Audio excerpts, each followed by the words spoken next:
ठाण्यात आगामी पालिका निवडणुकीच्या पार्श्वभूमीवरती शिंदेंची शिवसेना ॲक्शन मोडवरती आली आहे। ठाण्यात शिंदेंच्या शिवसेनेचे पदाधिकारी आणि माजी नगरसेवकांची बैठक झाली। या बैठकीमध्ये अब की बार 100 पारचा नारा देण्यात आलाय। खासदार नरेश म्हस्के यांच्या अध्यक्षतेखाली ही बैठक झाली। दरम्यान महायुतीतील अंतर्गत गटबाजी खपवून न घेण्याचा इशारा शिंदेंच्या शिवसेनेकडून देण्यात आलाय। बातमी आहे महाविकास आघाडी आणि राज ठाकरेंच्या न जुळणाऱ्या युतीच्या चर्चेची। मनसेला सोबत घ्यायचं की नाही यावरून अजूनही काँग्रेसमधला अंतर्गत संघर्ष धगधगतोय। मारझोड करणारा पक्ष, हिंसक भूमिका घेणारा पक्ष, विचारधारा वेगळी असं म्हणत काँग्रेसनं राज ठाकरेंच्या मनसे पक्षाला हात दाखवत मुंबईसाठी एकला चलो रेचा नारा दिला। पण शरद पवारांच्या राष्ट्रवादीनं मनसेसोबत सकारात्मक भूमिका घेतल्यानं आता काँग्रेसमध्ये वेगवेगळे मतप्रवाह पाहायला मिळत आहेत। काँग्रेसचे ज्येष्ठ नेते विजय वडेट्टीवारांनी विचारधारा जुळत नसली तरी भाजप विरोधात मनसेसोबत जोडवून घेण्याचे संकेत दिलेले आहेत, तर शरद पवारांनी देखील आघाडीमध्ये लढण्याची भूमिका घेतल्याचं वडेट्टीवारांनी नमूद केलं। त्यामुळे काँग्रेसमधील अंतर्गत वाद आता समोर आलेला आहे। मत मोर्चा एकत्र आम्ही काढला तो मत चोरीच्या संदर्भातला होता, मतदार याद्या स्वच्छ करण्यासंदर्भातला होता। शेवट आयडियोलॉजीचा विषय जो येतो तिथे मनसेशी आमची वैचारिक आयडियोलॉजी किंवा आमच्या विचारधारा विषयाशी जुळत नाही, त्यामुळे त्या ठिकाणी तो विषय आलेला असावा। पण पवारसाहेबांनी जी भूमिका घेतली की आपण आघाडीत लढलो पाहिजे, त्या संदर्भात आपण सगळे मिळून भाजपला हरवण्यासाठी, भाजपसारख्या या धर्मांध शक्तीला संपवण्यासाठी एकत्र येण्याची आवश्यकता आहे आणि त्या संदर्भात आम्ही सकारात्मक आहोत असं माझं मत आहे। काँग्रेस नेते विजय वडेट्टीवार यांनी भाजपला हरवण्यासाठी मनसेसोबत आघाडी करण्यास सकारात्मकता दर्शवली आहे। मात्र मुंबई काँग्रेसच्या प्रदेशाध्यक्ष वर्षा गायकवाड यांनी ही शक्यता पूर्णपणे फेटाळून लावली। मारहाणीची भाषा करणारे सोबत नकोत अशी ठाम भूमिका ही वर्षा गायकवाड यांनी मांडली आहे। नाही, मी विजय वडेट्टीवारांची स्टेटमेंट ऐकली आणि त्याच्यामध्ये त्यांनी असं सांगितलं की वोट चोरी संदर्भामध्ये आमच्या सगळ्यांची भूमिका एक आहे, कारण आमचे नेते जननायक आदरणीय राहुल गांधीजींनी याची सुरुवात केली होती। सातत्याने या विषयावरती काँग्रेस पार्टी काम करत आहे। ज्या अलायन्सच्याबद्दल किंवा आघाडीबद्दलचं तुम्ही बोलताय त्या संदर्भामध्ये त्यांनी जी भूमिका मांडली ती महाराष्ट्र संदर्भामधली भूमिका आहे। मुंबई संदर्भामधली भूमिका जी आहे ती आम्ही मांडण्याचं काम केलेलं आहे। जात, धर्म, प्रांत आणि भाषेच्या नावावर जे विवाद चालू आहेत आणि मुंबईकरांच्या मूळ प्रश्नाला जे आहे ते बगल देण्याचं काम चालू आहे। आमचं म्हणणं आहे की मुंबईच्या प्रश्नावरती जे आहे ते या ठिकाणी बोललं गेलं पाहिजे, द्वेष पसरवला नाही पाहिजे। द्वेषाच्या माध्यमातून आपण बघितलं काल परवा दुर्दैवाने एका मुलाचा त्या ठिकाणी मृत्यू झाला। त्या द्वेष पसरवण्याचं काम काही शक्ती करतात, त्यांच्यावर आम्ही जाऊ शकत नाही। आम्ही जोडण्याच्या गोष्टी बोलतो, आम्ही तोडणाऱ्या लोकांबरोबर जाऊ शकत नाही। आणि कोणालाही हाणामारी करणं, मारणं, कोणाचं दुकान तोडणं ही काँग्रेसची कधी भूमिका नाही। काँग्रेसची भूमिका ही सर्वांना जोडण्याची आणि सर्वांना बरोबर घेऊन जाण्याची। मनसेवरून काँग्रेसमध्ये दोन भिन्न विचारधारा समोर येऊ लागल्यानंतर आता भाजपचे नेते आणि मंत्री चंद्रशेखर बावनकुळेंनी टीका केली आहे। बिहारमध्ये तेथील मतदार काँग्रेसला मतदान करणार नाही जर मनसेची युती झाली तर, म्हणून काँग्रेसने कालपर्यंत भूमिका घेतली की मनसे नको। जेव्हा उद्धव ठाकरेंनी राजसाहेबाला स्वीकारलं म्हणून आता काँग्रेसला पर्याय नाही। काँग्रेस ही पर्याय नसल्यामुळं या ठिकाणी असे आता वेगवेगळ्या पद्धतीचे वक्तव्य करताय, सोयीचे वक्तव्य करतात आहे। वडेट्टीवारांनी सोय बघितलेली आहे आणि काँग्रेस पार्टीसुद्धा सोयीचं बघताय।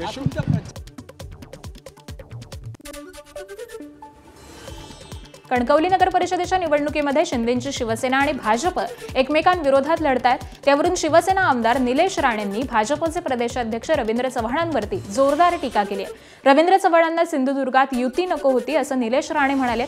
रवींद्र चव्हाणांना 2 जिल्ह्यांमध्ये राजकारण करायचंय असा आरोप देखील निलेश राणेंनी केलाय।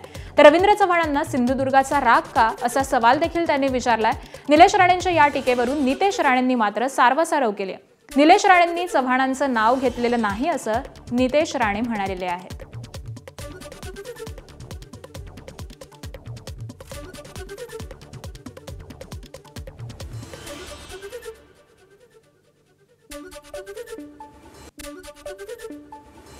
सोलापुरातील बार्शी नगर परिषदेच्या भाजपच्या नगराध्यक्ष पदाच्या उमेदवार तेजस्विनी कथेलेंच्या प्रचाराचा शुभारंभ करण्यात आला।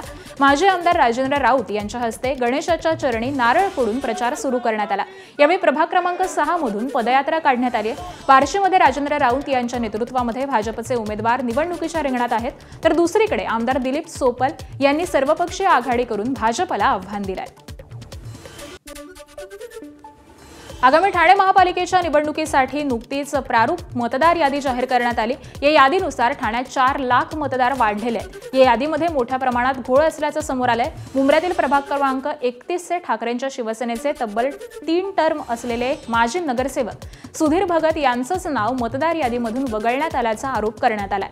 दरम्यान या यादीमध्ये सुधीर रामचंद्र भगत यांचं नाव 2 वेळा आल्यानं त्यांचं नाव हे वगळण्यात आलंय। याबाबत सुधीर भगत यांनी प्रशासनावरती गंभीर आरोप करत खापर देखील फोडलेला आहे।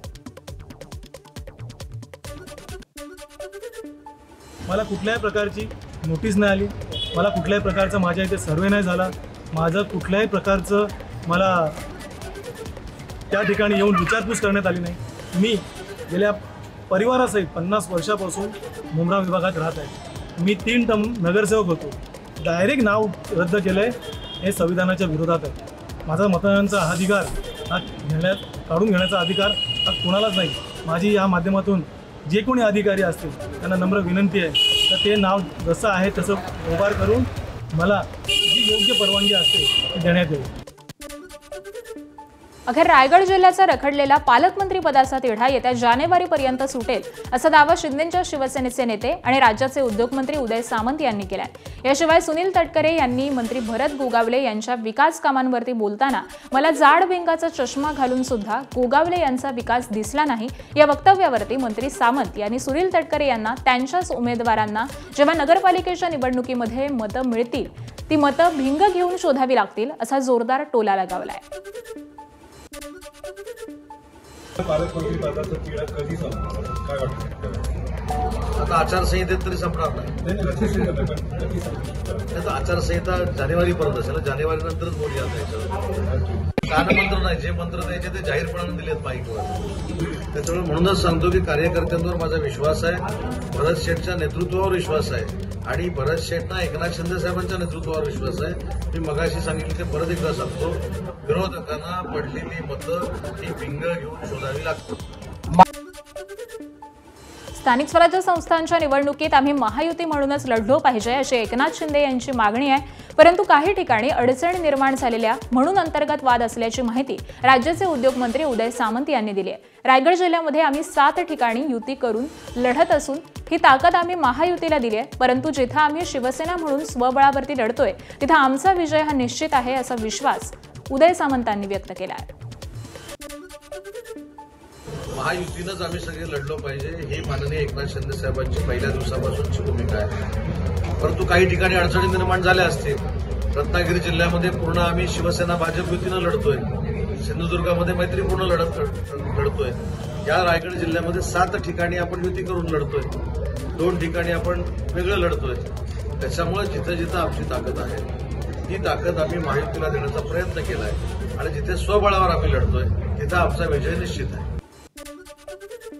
मंत्री भरत गोगावले यांनी रोह्यातील एका कार्यक्रमात सुनील तटकरे यांच्यावरती नाराजी व्यक्त करत खुलं आव्हान दिलेलं होतं। लोकसभा आम्ही तटकरेंचा इमान राखला, मात्र विधानसभेला तटकरेंनी आम्हाला फसवलं असा घणाघात सुनील तटकरे यांच्यावरती केलेला आहे। जर का हे कोणाला खरं वाटत नसेल तर तटकरे यांनी महाडमधील वीरेश्वर महाराज मंदिर आणि रोह्यातील श्री धावीर महाराज मंदिरातील फूल उचलून दाखवावं असंही त्यांनी म्हटलेलं होतं। हे आव्हान स्वीकारत माजी आमदार अनिल तटकरे यांनी मंत्री भरत गोगावले यांना प्रति आव्हान देत आम्ही तो फूल उचलायला तयार आहोत, एवढंच नाही तर नारळ ठेवायची देखील आमची तयारी आहे। आम्ही विधानसभेला मंत्री भरत गोगावले आणि महेंद्र दळवी यांचं काम केलेलं होतं, मात्र याबाबत फेक नरेटिव्ह पसरवण्याचं काम काहींनी केलं हे कोणीही नाकारू शकत नाही असं म्हणत त्यांनी शिंदे सेनेतील दोन्ही आमदारांना उत्तर दिलंय। माझी आजही तयारी आहे। आत्ता तुम्ही म्हणत असाल तर इथनं आपण धावीर महाराजांच्या इथे जाऊ, वीरेश्वर महाराजांच्या इथे जाऊ। फूल काय जे म्हणायचं ते उचलायला माझी तयारी आहे, नारळ ठेवायची तयारी आहे, फूल उचलायची तयारी आहे, जे म्हणाल ते माझी करायची तयारी आहे। आम्ही प्रामाणिकपणाने काम हे त्या ठिकाणी विधानसभेच्या निवडणुकीमध्ये उमेदवार असलेल्या भरत शेठचं केलं, तिकडे महेंद्र दळवींचं केलं. अकलूजची दहशत संपवण्यासाठी परिवर्तन घडवा. तुम्हाला पोलिसात जायची अडचण वाटत असेल तर माझ्याकडे साधी चिठ्ठी पाठवा. केस न करता कार्यक्रम लावतो असं म्हणत सोलापूरचे पालकमंत्री आणि भाजप नेते जयकुमार गोरे यांनी मोहिते पाटलांवरती निशाणा साधलाय. आता वेळ आली परिवर्तनाची, दहशत संपवण्याची, खंडणीखोरांना घरी बसवण्याची वेळ आता आलेली आहे. आणि चिंता नका करू, तुम्हाला पुढे जाऊन पोलीस स्टेशनला केस करायला अडचण येते ना, एक साधी चिठ्ठी पाठवा माझ्याकडे. साधी चिठ्ठी पाठवा, केस न करता कार्यक्रम लावतो, काळजी नका करू. हिंगोलीचे ठाकरेंच्या शिवसेनेचे खासदार नागेश पाटील आष्टीकर लवकरच एकनाथ शिंदे यांच्या शिवसेनेत प्रवेश करतील असं सुतोवाच हिंगोलीचे शिवसेना आमदार संतोष बांगर यांनी केलं. गणित जुळलं की ते लवकरच शिवसेनेमध्ये प्रवेश करतील आणि संतोष बांगर की जय म्हणतील असं सुतोवाच हे शिवसेना आमदार संतोष बांगर यांनी केलेलं आहे. त्यामुळे पुन्हा एकदा नागेश पाटील आष्टीकर यांच्या एकनाथ शिंदे यांच्या शिवसेनेतील प्रवेशाबाबत चर्चा होऊ लागलेली आहे. दरम्यान तारीख लवकरच ठरेल असं वक्तव्य देखील संतोष बांगर यांनी केलं आहे. खासदार नागेश पाटीलच हे आमचे आहेत, तुमच्या लक्षात आलं का? फक्त शरीराने तिकडे आहेत, बाकी सगळं तुम्हाला सांगतो की त्यांचं प्रेम आमच्यावरती आहे. गणित जुळणं म्हणून तिकडे आहेत. गणित जुळालं की नागेश पाटील दादा संतोष बांगर की जय म्हणणार, बाकी दुसरं काहीच नाही. बीड नगरपालिकेसह जिल्ह्यातील इतर 5 नगरपालिकेच्या प्रचाराला काँग्रेसनं सुरुवात केली आहे. जिल्ह्यातील 6 नगरपालिका काँग्रेस स्वबळावरती लढत असून विशेषतः बीड नगरपालिकेमध्ये 30 नगरसेवक पदाच्या उमेदवारासह नगराध्यक्ष पदाचा उमेदवारही निवडणुकीच्या रिंगणात आहे. मागील 40 वर्षांमध्ये बीडकरांनी एकाच कुटुंबाला निवडून देण्याचं काम केलं, मात्र त्या परिवारानं बीडचं वाटोळं करण्याचं काम केलं. कोणत्याही मूलभूत सुविधा उपलब्ध नसल्याचं म्हणत काँग्रेसच्या माध्यमामधून क्षीरसागर कुटुंबाला लक्ष करण्यात आलं. 40 वर्षांमध्ये क्षीरसागर कुटुंबानं बीडला भकास करण्याचं काम केलं. त्यामुळे या निवडणुकीमध्ये काँग्रेस मोठ्या ताकदीनं उभा असून बीडकर आम्हाला निवडून देतील असा विश्वास काँग्रेसनं व्यक्त केला आहे. काँग्रेस पक्ष स्वबळावर ताकदीनं उभा आहे. यामध्ये आमच्या करुणा मिलिंद मस्के या नगराध्यक्षपदाच्या उमेदवार आहेत. त्याचबरोबर काँग्रेसच्या सिम्बॉलवर नगरसेवक आमचे 30 नगरसेवक काँग्रेसच्या सिम्बॉलवर उभा आहेत. त्याचबरोबर उर्वरित जागेवर स्थानिक आघाडी वेगवेगळ्या संघटना असतील, त्याच्यामध्ये रासू गवई सरांची RPI असेल, भीमशक्ती असेल, हांडोटे साहेबांची शिवक्रांती युवा परिषद असेल व स्थानिक आघाडी मिळून आम्ही 52ला 52 जागा या ठिकाणी लढत आहोत. नवी मुंबईतल्या नेरूळ इथल्या छत्रपती शिवाजी महाराजांच्या पुतळ्याचं उद्घाटन केल्याप्रकरणी अमित ठाकरेंवरती गुन्हा दाखल करण्यात आला होता. त्यांना पोलीस ठाण्यामध्ये हजर राहण्याची नोटीसही नेरूळ पोलिसांनी बजावलेली होती. त्यानंतर आज अमित ठाकरे नेरूळ पोलीस ठाण्यात हजर राहणार आहेत. त्याआधी सकाळी 11 वाजता अमित ठाकरे छत्रपती शिवाजी महाराजांच्या पुतळ्याला अभिवादन करणार आहेत. त्यानंतर दुपारी 12 वाजता नेरूळ पोलीस स्टेशनमध्ये हजर होणार असल्याची माहिती मिळते. दरम्यान 4 महिन्यांपासून रखडलेल्या शिवरायांच्या पुतळ्याचं शुक्रवारी मंत्री गणेश नाईक यांच्या हस्ते उद्घाटन करण्यात आलं. अमित ठाकरे यांच्यावरील गुन्हा मागे घ्यावा अशी विनंती देखील मंत्री गणेश नाईक यांनी पोलीस आयुक्तांकडे केलेली होती. बांगलादेशी आणि रोहिंग्यांची मुंबईत मोठ्या प्रमाणामध्ये घुसखोरी होत असून या विरोधामध्ये लढा आता अधिक तीव्र होताना दिसतोय. या संदर्भात मालवणीमध्ये स्थानिक नागरिक आज दुपारी 4 वाजता मालवणी पोलीस ठाण्यात मोर्चा काढणार आहेत. दरम्यान स्थानिक काँग्रेस आमदार असलम शेख यांच्या घरावर देखील मोर्चा नेणार असल्याचं सांगण्यात येत आहे. मुंबईच्या सुरक्षेसंदर्भात सातत्यानं रोहिंगे आणि घुसखोर बांगलादेशींचा मुद्दा उचलून धरणारे मुंबई उपनगरचे सहपालकमंत्री मंगलप्रभात लोढा यांना काँग्रेस आमदार असलम शेख यांनी संपवण्याची धमकी दिल्याचं प्रकरण समाज माध्यमांमध्ये चर्चेला जात आहे. आणि याच संदर्भामध्ये मंत्री मंगलप्रभात लोढा यांनी मुंबई पोलीस आयुक्त देवेन भारती यांच्याकडे पत्र लिहून तक्रार देखील केली आहे. दरम्यान मुंबईत असलम शेख विरुद्ध भाजप वादाचा दुसरा अंक पाहायला मिळाला. असलम शेख हे पाकिस्तानचे अवलाद असल्याचं वादग्रस्त वक्तव्य अमित साटम यांनी केलेलं होतं. त्यांच्या या टीकेला अमित साटम यांनी काय प्रत्युत्तर दिलंय पाहूयात. लोगों को डरा धमका के आगे कर डरने वाला कोई डरने वाला नहीं है. लोढ़ा जी कोई डरने वाला नहीं. भारतीय जनता पार्टी आज आपकी ताकत है, आप इसका दुरुपयोग करो, आप गरीबों के घर तोड़ो, लेकिन ऊपर बैठने वाला बंदा है, ऊपर बैठने वाला खुदा है, भगवान है, वाहिगुरु है, वो अपनी ताकत तो तुम्हारे परिवार पे कभी ना कभी लाएगा।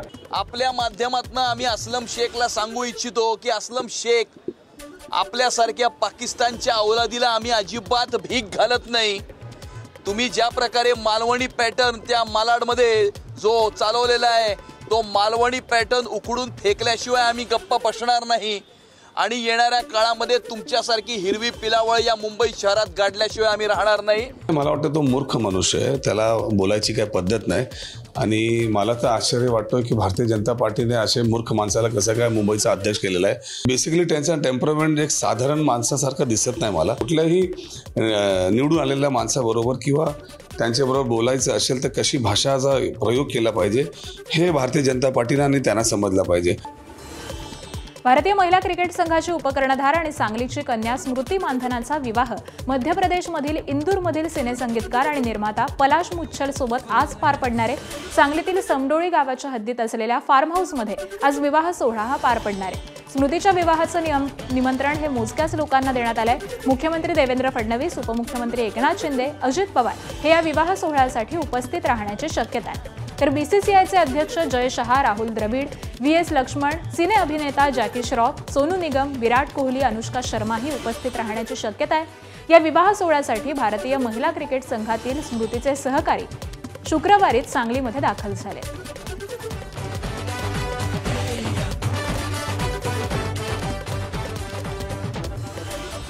तर भारतीय महिला क्रिकेट संघाची उपकर्णधार स्मृती मानधनाच्या संगीताचा कार्यक्रम काल पार पडलाय। यावेळी स्मृती पलाशनं रोमॅन्टिक डान्स परफॉर्मन्स देखील केला। आज स्मृती आणि पलाश लग्नबंधनात अडकणार आहेत। एबीपी माझा, उघडा डोळे बघा नीट।